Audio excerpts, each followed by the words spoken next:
So in the last anime review, I talked about a buddy cop show that was really let down by a lot of bad world building. So I figured it only made sense for in the next review to talk about another buddy cop show that has great world building that makes the series a lot of fun. Because in my opinion, good world building can really make a show come alive and feel real. So when a series comes and does it, I think it should be celebrated, especially in a world where I feel like a lot of series fail to world build properly because they're just video game isekais. And that I don't like those, so we're not going to talk about those. Instead, we're going to talk about The Witch and the Beast, a 2024 anime that follows two characters as they travel around a genuinely fun, interesting world, have a lot of great fights, and a lot of fun banter.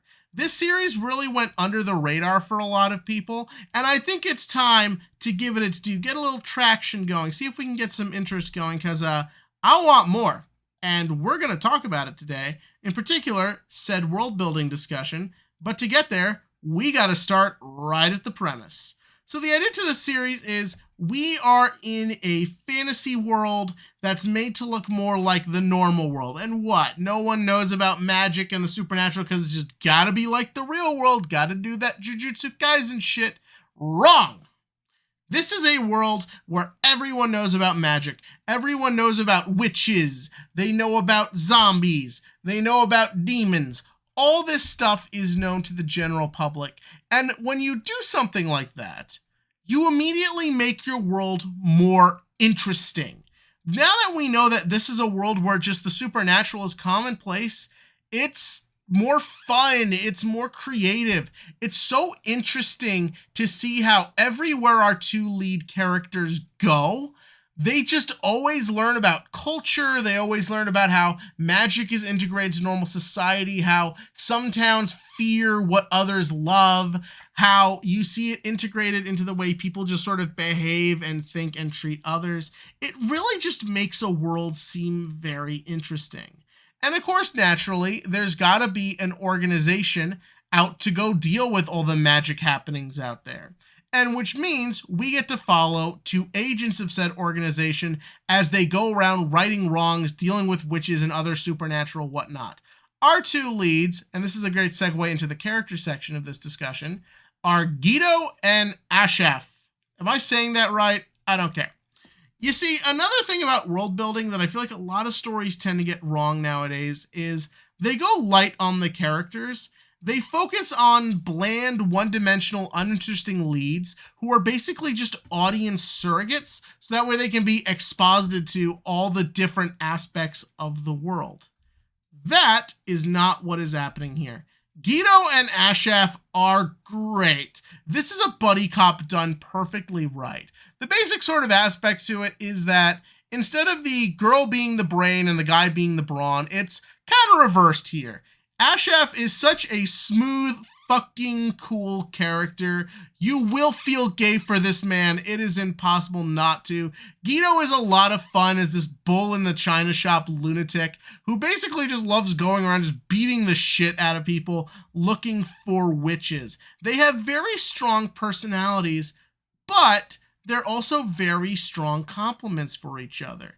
Because Geto is just at her core a big brute, it results in that she doesn't really know or understand a lot of the nuance of what's going on around her because, well, she doesn't give a shit.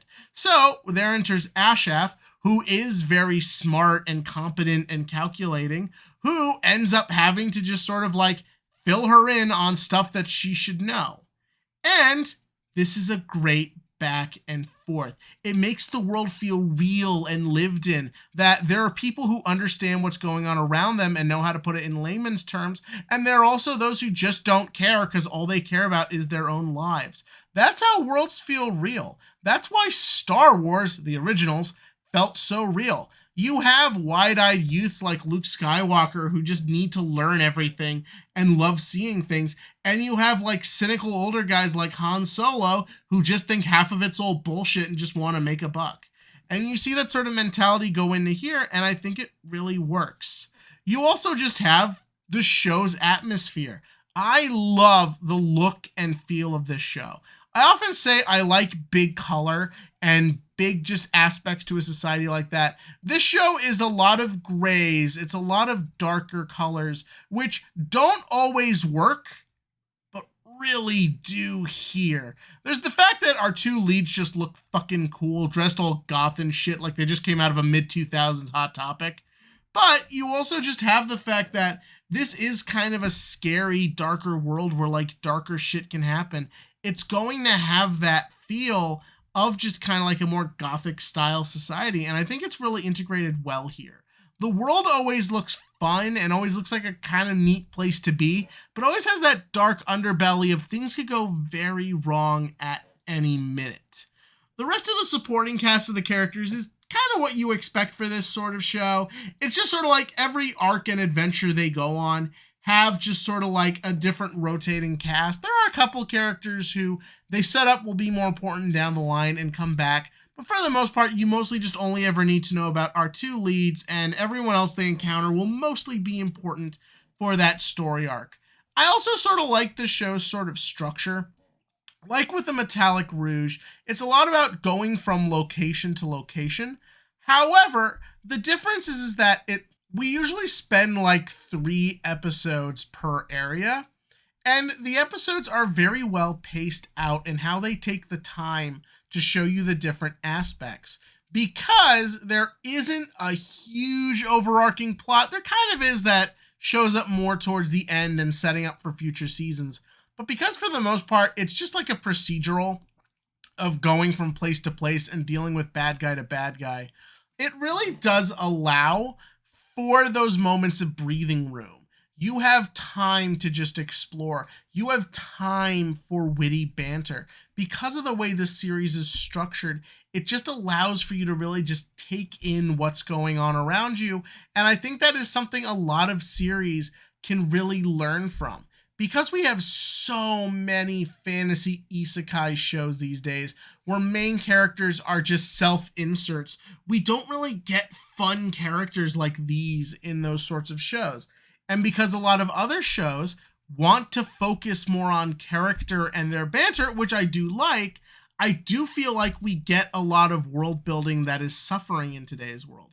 It is why so many shows try to go like the Jujutsu Kaisen route of it's the normal world, but there's supernatural stuff hidden. I know a lot of shows do that nowadays, but that's the big one. And you do sort of see the influence of how a lot of battle shonen handle this sort of thing seep their way into other shows and stuff. But seeing a series take its time to really get in on the world building and make it feel fun and fresh and just different from what's going on right now, I think should be celebrating.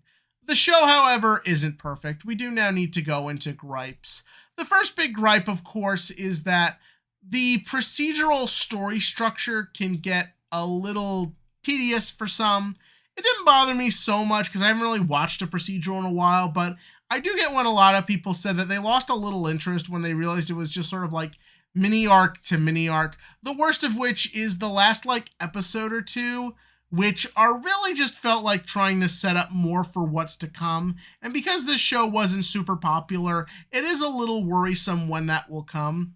Another thing is the animation is a little inconsistent. Sometimes it does look cool and there is fun fights and stuff. There are also multiple episodes where Ashaf just stands there and talking with a cigarette in his mouth and you don't see the mouth move, and you could tell they're saving time and saving money. I also don't find the organization they work for super interesting. They don't go into it, but it is just your bog standard Men in Black. We go fight bad guys and that's about it. But all in all, this show is a lot of fun. It's very funny. And I just think it kind of highlights a lot about what I seek in anime nowadays. I'm not really looking for the biggest action spectacle, and I'm kind of past the phase in my life where I really need every show to just be a self-insert for me. For the most part, I really just want fun characters doing fun things, And I really think that's what this show delivers on, and I really think you should give it a try if you didn't already. At the very least, if you enjoy a lot of fantasy and you're kind of looking for something a little fresh, while this show I don't think really breaks the mold entirely, I think it does a very good job of just being a really fun popcorn experience, and I think you should give it a shot. But what did you think about The Witch and the Beast? And do you like its style of world building? Tell me that in the comments section below. And as always, click to like, click to subscribe, and join me where we can see if we get more of this cool show going forward.